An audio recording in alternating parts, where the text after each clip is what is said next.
Welcome to Saltier Politics this week. Julie, we haven't been back for a while, but we have a lot to talk about. What's that old phrase? There are years when nothing happens, and there are weeks that seem like years. And the last couple of weeks have seemed like just years and years and years packed into the last 2 weeks. Although I have to say, it seems like the last few months have been years and years and years packed into the last few months. It's been crazy. It's been at once wonderful and horrifying and breathtaking to watch. And I'm hard pressed to think of a period of time that mirrors this one. I guess if I think about it, I mean, 9/11 was an event, but it was an event that happened, and then obviously things flowed from it. But to have this kind of sustained, systemic, what feels like systemic change, I think it really goes back to the early 90s for me when the collapse of the Soviet Union happened. And even before that, the dominoes started falling in Eastern Europe and in East Germany, what was then East Germany. This seems very similar on a domestic level to that. It, So it's it just feels palpable. Everywhere I go, everybody is kind of in this shared feeling of change. you are still down in Florida, which is a whole different animal altogether. I'll tell you what I'm seeing in New York, that we were up in Massachusetts, up at our house in the Berkshires a couple weekends ago. And uh, it was when the protests really began to happen. And we were driving back and listening to the radio to see whether the West Side Highway was shut down with protesters, because the protesters had shut down parts of streets in the city. And it wasn't. But I then came home. My son, my now 8-year-old, overheard this conversation about George Floyd and who's George Floyd. He had a friend in the car with him. He had a friend who came up with us to Massachusetts. So I didn't think it was appropriate for me to tell them both about it, because I didn't know how their father, how the other boy's father and mother, how their parents wanted to address it. It really wasn't for me to address it for their son. But when we got back home and my son's friend went home, we had a chat, my son and I, and it was a really honest chat. It was just a really honest conversation about racism in this country, and the history of racism in this country, and the history of why it is what it is, and why, frankly, black people in this country just don't have the same opportunities. And what was so heartbreaking to me is he's got, he goes to a school which is a diverse, his grade is diverse. And he's got one of his, I shouldn't say one of his closest friends is a little black boy, because it sounds really condescending, but one of his friends just happens to be, for real, a little black boy. And having the conversation with him about the worries that his friend's mother has to have for his friend, that I won't have to have for him, my little blonde son, and how walking outside, he's going to have to not worry about the same things his friend is going to have to worry about. And just having that conversation with a kid who just doesn't understand why that is, or the history behind it, and he just looked at me like I was nuts. And he said, all of this because the color of our skin, like it seems so incomprehensible to him. He's like, because somebody's got brown skin and I've got white skin. And I said, yeah, but there's so much more to it than that.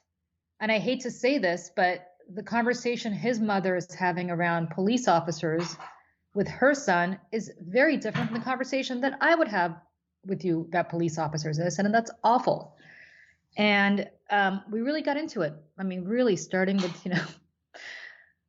the slave ships coming here in the 1700s and going all the way through to today. And just talking about it to a kid was very startling to me, because he came here with no background to this, and it was just devastating. So anyway, so that night, Bill de Blasio, possibly the worst mayor in New York in my lifetime, at least. Actually, there's no possibly about it. The worst mayor of New York in my lifetime. My big regret is that I voted for him in his first primary, because he promised to get rid of the carriage horses in Central Park, a promise he reneged on immediately. But he instituted a curfew here in New York, which was, I thought, the dumbest thing he could possibly do, because all it did was escalate tensions. And the police then were going to be deployed to enforcing the curfew rather than being deployed to do what they should have been doing, which is patrolling the overwhelmingly large number of peaceful protests and arresting those who were looting downtown and doing things they shouldn't have been doing. Anyway, so that night at 8 p.m., the curfew went into effect. My son's bedtime is before 8 p.m., but I said, you know what, I'm going to teach you about civil disobedience. We are going to leave the house and we are going to go stand outside just for a few minutes, just to show that we don't support this curfew because it's a dumb thing to do. The curfew, not us going outside. So we go outside and we walk a couple of blocks, and there's all these police officers, none of whom care remotely about what we're doing. I mean, at all, saying hi to us, not enforcing the curfew with us. And suddenly these police officers say to us, you guys should head home. There's about 1,000 marchers headed up Broadway, headed up this way. And I said, okay, thanks for the tip. And I said to my son, we're not actually going to go home. We're going to watch this protest. So we're standing on the sidewalk. We're watching this protest.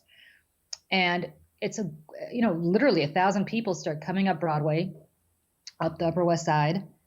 And it was wonderful to see. It was mostly people your age, Emily, if not younger. I mean, there were millennials, if not Gen Zers. Very few people my age, if any.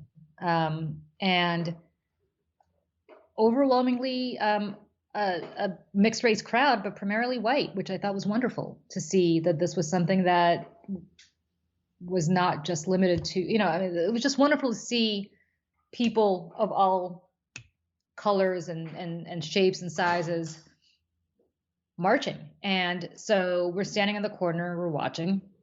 And finally, this young woman calls out to us and said, what are you guys doing standing in the corner? Why don't you march? So we said, all right, let's do it. So we marched for a few blocks.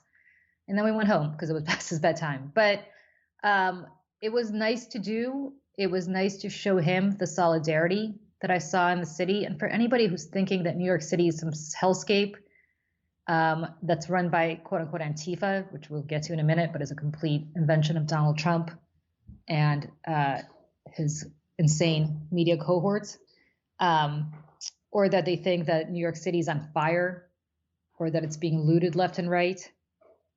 Not the case for them predominantly at all. Peaceful people coming together. The police, ironically enough, first it looked like the police were stopping their police cars, blocking Broadway to prevent these passersby, these protesters from passing by. And then they suddenly turn around and they just let the protesters go. And I think if the police just diffused the situation, things would be even better than they are. But these protests are largely peaceful here in New York. I understand there was some rioting and some looting a few days ago, but let's not confuse a couple of bad actors with what I've seen, which is just this overwhelming desire to change things and this overwhelming desire to have New York City reflect the diversity, the rest of the country reflect the diversity of New York City. And also, look, New York City's police department has had awful instances of racism. I mean, going back to Amadou Diallo, if not earlier, obviously earlier, the Crown Heights riots back in the early 90s. But it's great here. It's great here. And I want people listening who are not in New York City to understand that it's great. And the camaraderie and the kinship that I think you see on the streets of people of all colors standing up for what's right is really, really important. And of course, it's much more than just about George Floyd. It's about systemic racism. It's about their frustration at the complete disparity in income for predominantly white New Yorkers and New Yorkers of color. It's about frustration with the president and his policies. I just feel like this keg has been tapped and suddenly everything is pouring out all these emotions. And I think it's great. I hope it's going to lead to some lasting consequences. But what have you seen in Florida? Is it the same in Florida or what's going on? Well, I know for when they first started in downtown Orlando, the police, very much like New York, it kind of escalated situations with curfews. But as the protests have gone on, I went to a local one near me. They've been very peaceful, and it's just really heartening to see so many people behind Black Lives Matter.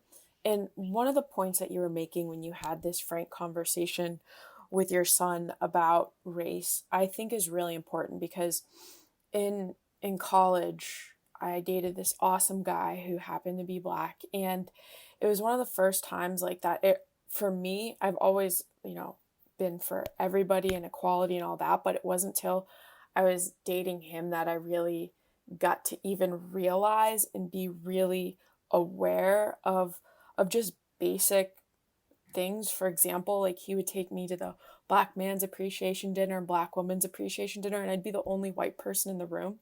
And I'd have this very acute awareness of being the only white person and where I was. But just imagining that's what black people have to go through every day in a predominantly white society, is just being that awareness. It takes a lot of energy. And the fact that your son, I guess, so young is aware of some of the issues that are happening, I think is really important. I think, and it's that empathy that is going to change things. Yeah, I mean, for him, I didn't know really what to even say because he just after I was done, he just looked at me literally like I was insane. Like we went, I mean, he knew about slavery. They've been studying civil rights literally since preschool, um, and especially around the Martin Luther King holiday. Even back to when he was 4, I remember his preschool taught them about the lunch counter protest. I mean, he's aware. We went to the Smithsonian when he was probably 5 and saw the lunch counter. He knew exactly what it was.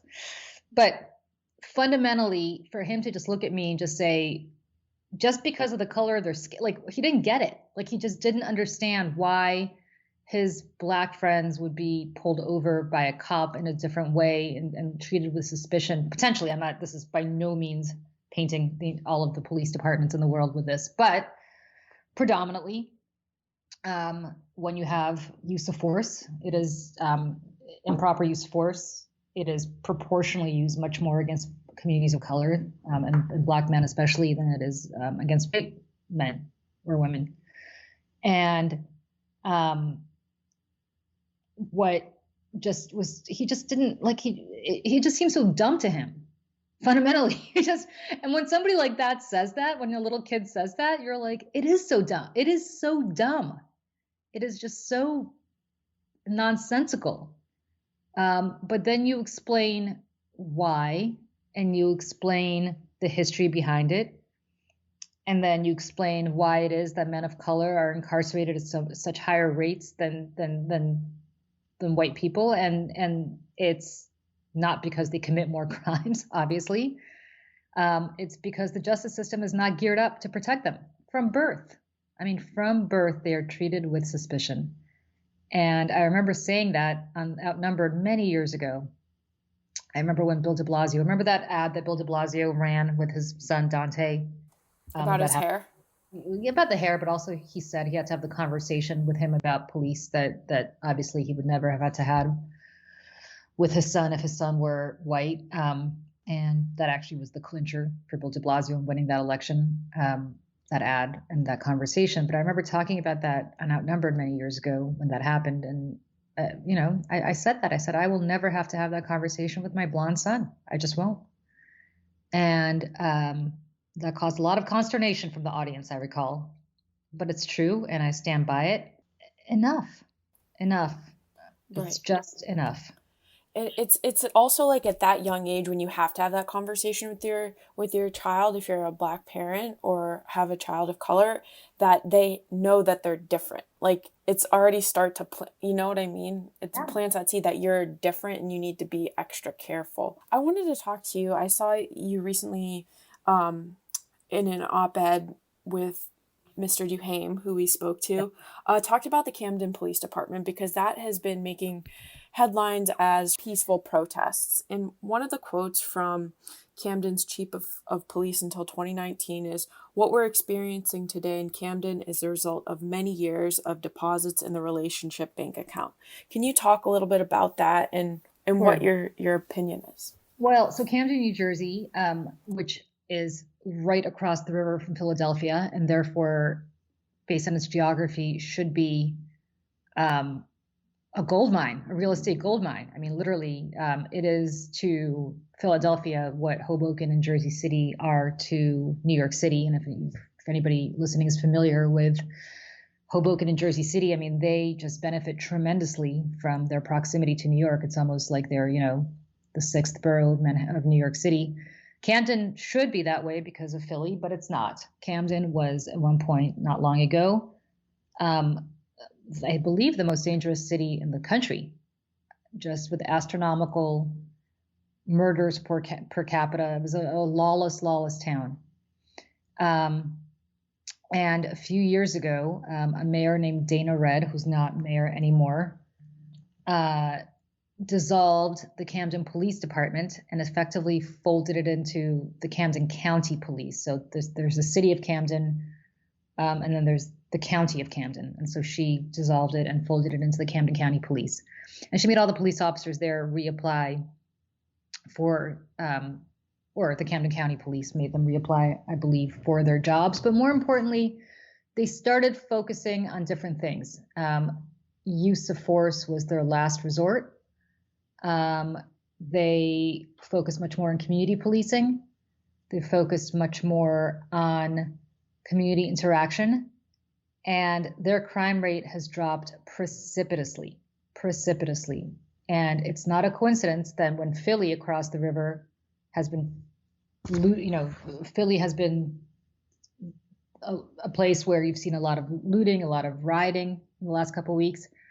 Camden, New Jersey, which, I mean, I can't describe to you what 10 years ago you would have expected in Camden, was incredibly peaceful protests.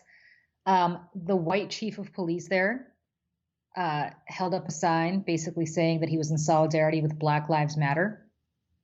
On the other side of the state, in Newark, New Jersey, which, if anybody's familiar with the New York riots in the late 60s, effectively scarred that city for generations. And that also was a peaceful protest. Saw a lot of peaceful protests because the white chief of police there as well was working with the community, has the trust of the community, and the mayor there has the trust of the community. A mayor named Ros Baraka has the trust of the community. And I think that's so important. I think what you see in New York right now is that the mayor does not have the trust of the community at all. And he doesn't have much gravitas with anybody, not with the police, not with protesters. Just, I don't know who he's got gravitas with besides possibly his immediate family. But in places where the mayor does have gravitas, like Newark, and does have a relationship with the people who are invested in this, and is of the people who are invested in this, that completely changes the dynamic. And where you've seen those kinds of peaceful protests, especially in a place like Camden, I can't begin to tell you how wonderful it is to see what's happening in Camden. And so I think when people talk about defund the police, I think that's a misnomer. I don't think anybody wants to defund the police, as in take money out of, just get rid of the police. I think there are two aspects to this. One is, what are we spending money on now that we could be deploying to make this a more holistically fair society where the police is not necessary? We always talk about NDAs, and I'll use this as an example, but we talk about NDAs and how lawyers say, well, if you don't have an NDA, a company doesn't have any incentive to settle. And we always say, well, why don't you change the paradigm? Rather than having to settle because there's a court case, why don't you do something where it won't even get to the point of having a court case? Which is, why don't you do something where it won't get to the point where you will have to hire a lawyer to sue, that the culture is such that people are dissuaded from engaging in the bad behavior before a lawsuit is necessitated. Same thing here. We are spending money on providing, military. To say that the police in some places is militarized is not begin to describe it. Body armor of the kind that combat troops use. They practically have tanks. It's just insane. Rather than spend money on community policing, spend money on supporting schools so that these kids won't turn to crime. Spend money on other social programs. Everybody made fun of Bill Clinton. I remember this so well. And for the midnight basketball, I think that might have been part of the 1994 crime bill that Joe Biden's getting so much heat for, but I'm not sure. But anyway, there was a crime bill under Bill Clinton that involved midnight basketball, and everybody made fun of it and said, "Oh, you're just paying kids to play basketball." No, what you're doing is you're making sure that they are occupied in some capacity at midnight, where they're directing their energy and their physical activity towards playing basketball and not towards engaging in bad behavior. And it worked, and it was a success. And that's the kind of stuff that I think people are talking about. I think to say defund the police is simplistic. Nobody in their right mind, I mean, if people believe this, then I think they're wacko, believes that you need to just get rid of all police altogether. But there's got to be a better relationship between the police and the communities they serve. I agreed. Do you think so? From a communications and consulting standpoint, the name "defund the police," do you see it as being like another Obamacare versus, Yeah, healthcare kind of thing? Because I think it's being twisted into a yeah. bad thing. Whereas, Well, you know what? I don't even think it's being twisted. I don't think anybody believes this at all.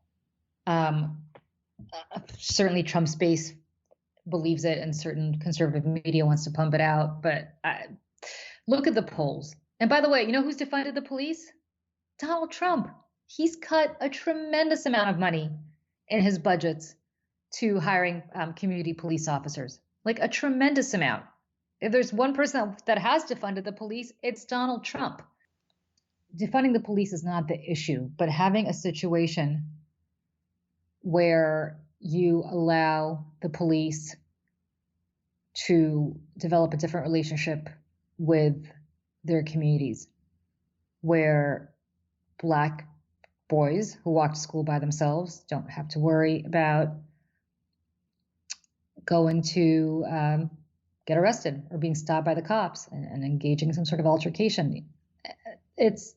What's interesting to me is I read a very heartbreaking story, and I forgot who wrote it, and I'll find it, I'll look it up, and I'll tweet it out, but by an African-American man who goes running every day, and he says he wears like an Ivy League sweatshirt every day, just so that if anybody sees him running, they don't think he's doing anything bad, that at least they might think he's a college-educated man, and et cetera, et cetera.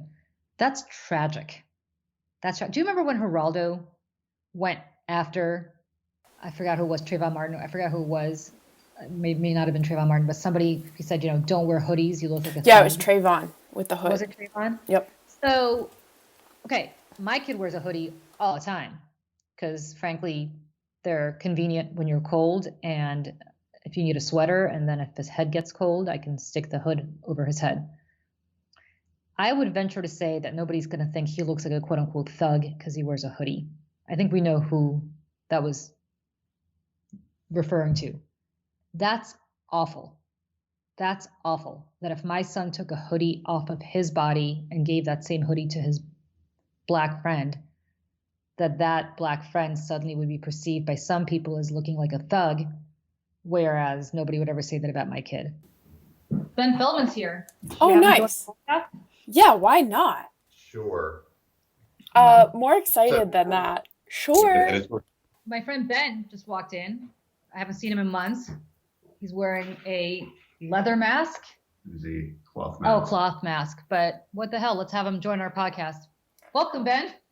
Welcome. Welcome to me. This is like what was that scene in Seinfeld where they have the old Merv Griffin set? He walks in, he's like, "Oh, I would like both of your opinion on this, Ben. I don't know. Do you watch The Bachelor or Bachelorette?" I do not. Okay. No, Emily, the only person who watches that nonsense is you. Well, for and our 7 million other Americans. Yes. Well, for our millennial listeners and those Americans who do watch it, there was some drama between former contestants that I think raises an interesting conversation.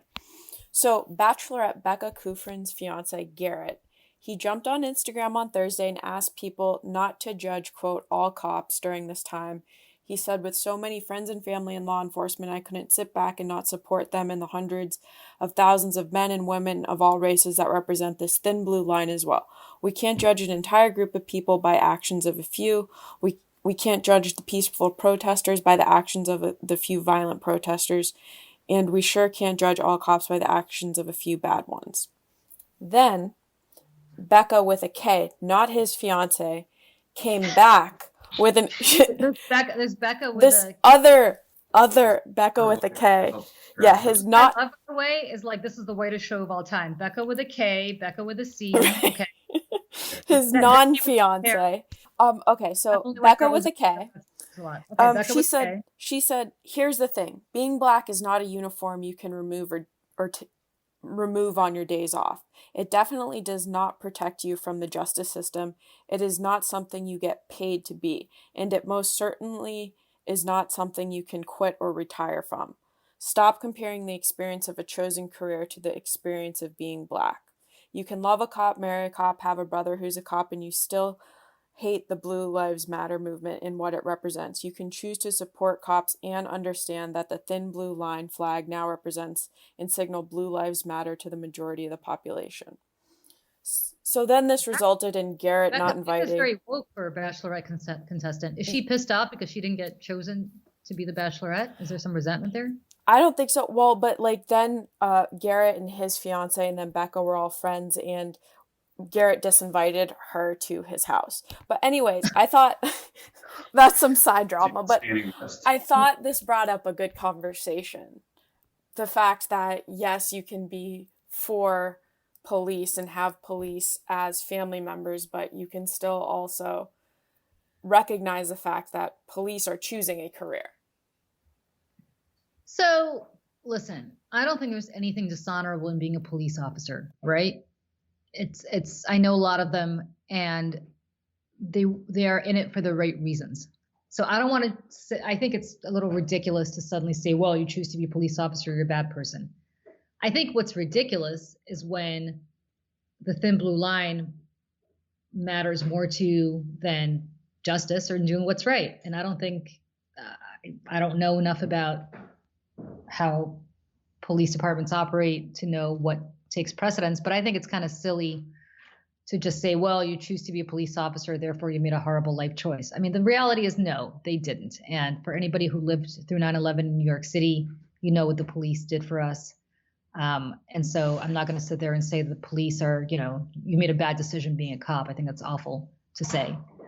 I think what is relevant is that if you see injustice happening, you stand up and you address it, even if it's by your police buddies. And by the way, look, at least in New York, you have a very diverse police department. It's not just, the old Irish cop stereotype.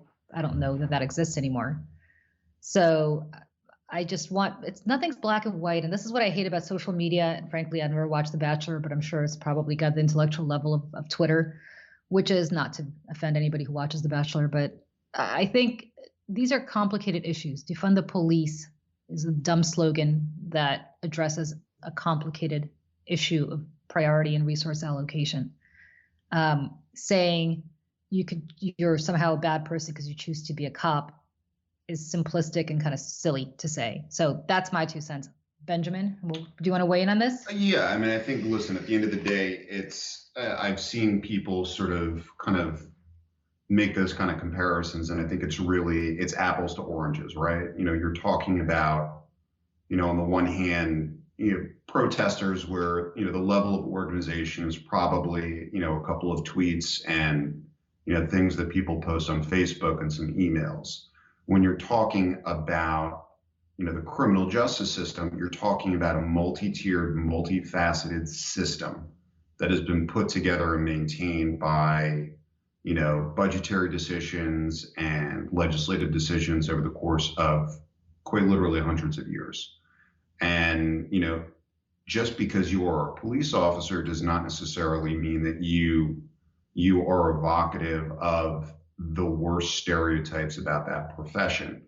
But I think the problem that people have is, not necessarily with every specific police officer, but the way that criminal justice is administered in this country and the reforms that are necessary to make it, more just, more equitable, more colorblind, and, to really acknowledge something that I think I've seen pop up in a couple of places over the course of the last couple of weeks, which is that, you know, police officers have a very specific, and if you look at the role, a very narrow job. It's to, basically to protect and serve. It is not to be the first line of, response for matters involving mental health, matters involving, individuals who have been failed by the social safety net.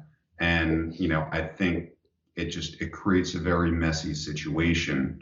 And that's on top of, a lot of other concerns about the over militarization of our police and things like that. Yeah, Ben raises a good point.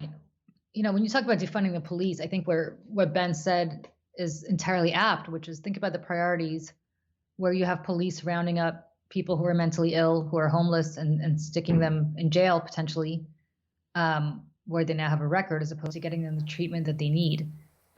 We send drug addicts to prison a lot of times, especially if they are poor and don't have the money for a good lawyer. That's wrong. I mean, that's an illness. That's an addiction. But yet we send people to prison for it. All sorts of things that we can spend our money on that is better allocated than just the pipeline of in and out of prison, in and out of prison. Because listen, once you go in, you have that record. Some states, you can't even get a barber's license. I mean, you can't be licensed to be a hairstylist or a beautician if you have a prison record. That's insane. So to me, prison, and we talked about this around Bridgegate, we talked about this around other instances, prison to me is a last resort. I mean, you lock people up when you have no other choice because they're going to kill somebody if you don't lock them up again. But we send so many people to prison for the smallest infraction as opposed to addressing the larger issue that would prevent them from having to go to prison in the first place. There's a large number of students in New York City and across the country who don't have access, for example, to iPads or tablets or internet to do remote learning during COVID. We don't have money for that, apparently. We don't have money to give them the resources they need to learn, but we have money to buy body armor for police officers and tanks and other toys that they just don't need. That's what I think people mean when they talk about the stupid slogan of defunding the police. It's the priorities. You educate these kids, chances are they will have a shot in life that will preclude them from having to go to prison eventually. That's the part that I think is of concern. Right. Well, and I think the scope of police, like their jobs has gotten almost to do functions that they weren't initially trained to do, like dealing with mental illness or homelessness and stuff like that. That should be more of a social worker thing. Yeah, I mean, I think essentially this is a situation we find ourselves in that has evolved over time. As cuts have been made to, things like education, things like mental health, we've asked the police to sort of step in because somebody, quote unquote, has to deal with it. And the reality is, a lot of money and resources have been going to things like, those, whatever they're, the Bearcats, like the large tactical assault vehicles and things like that, there are certain instances where those are needed and necessary. We had an incident in Jersey City at the end of last year that gained a lot of national attention, where it was a Wild West style shootout. And tools like that were very useful in that situation. But those situations are, fortunately, exceedingly rare. And at the end of the day, things like Julie mentioned, where you're talking about, resources that kids need that go without because we've made cuts to education. Those are things that kids need every day that they are going without. When you talk about social workers that are needed to treat issues like mental illness and addiction, those are things that certain constituencies need every single day that they're going without. And the absence of those resources in those areas, creates a problem and creates a price that we all pay every single day. Right. So really, I mean, going back to what was said before, defund the police is a simplistic slogan, but the core concept of making better choices about what our priorities are and how we can ultimately sort of get to where I think we collectively would like to be, is a conversation worth having. Okay. So, what is making you guys salty this week? Well, I mean everything, but I'll tell you what's making me salty. Donald Trump listening to OAN, which OAN, some One America network. Yeah, oh, and Yeah. who cares? Who cares? And suddenly retweeting their nonsense about how the 75-year-old man who was struck by cops is still hospitalized, was bleeding from his head, could be Antifa. First of all, let me just say this about Antifa. I don't know what the hell Antifa is, other than this is like this is a continuation of what the new Black Panthers were before that, and the terrorist fist jab was before that. It's like three guys saying we're Antifa, and suddenly everybody's decided, by everybody, I mean the president and his media enablers, have decided this is some vast movement. I don't know what it is. I mean, I know what Antifa stood for after World War II, which is making sure that fascism doesn't come back to Europe, which I'm all for. But nevertheless, he could be Antifa. I don't know what that means. It's the same as, like, if you remember that horrible conspiracy theory of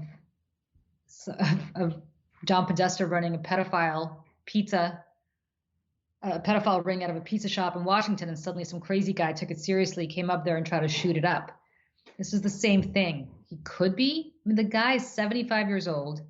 He is in a hospital. He was knocked down by police officers twice as young as he is. And the president of the United States is actually going at him. By all accounts, this man was peacefully protesting. By all accounts, the officers have been charged with assaulting him. And yet the president is engaging in crazy paranoid conspiracy theories. I'd say he sounds like a crazy old man living in a bunker, but we found out this week he really is a crazy old man living in a bunker. So it's just, I cannot believe this is the leader of the free world. I can't believe this is the president of the United States. Vladimir Putin could not have envisioned it better. He must be thrilled at what he's seeing right now. That's what's making me salty. How about you, Ben? Well, in addition to the high salt content of all the bad food I've been eating during quarantine, I think in a lot of ways the same. You are watching, we're very used to in times like this, the people who are in leadership providing a certain sense of reassurance and a certain sense of comfort. And you're seeing the opposite of that, and to Julie's point, you've seen a lot of reporting over the course of the last couple of weeks of, Trump becoming increasingly, not just physically isolated, but increasingly mentally isolated. He's watching, polling both nationally, pivotal states that he thought were easy wins for him this time around, turning against him. And supposedly during the course of last week, he's made calls to that, informal, kitchen cabinet that he's got of fellow kooks. They're not necessarily telling him what he wants to hear. And you're seeing his behavior play out in increasingly aggressive, crazy ways, manifested both in what he tweets, and the actual decisions that he makes. It's, you don't see that letting up.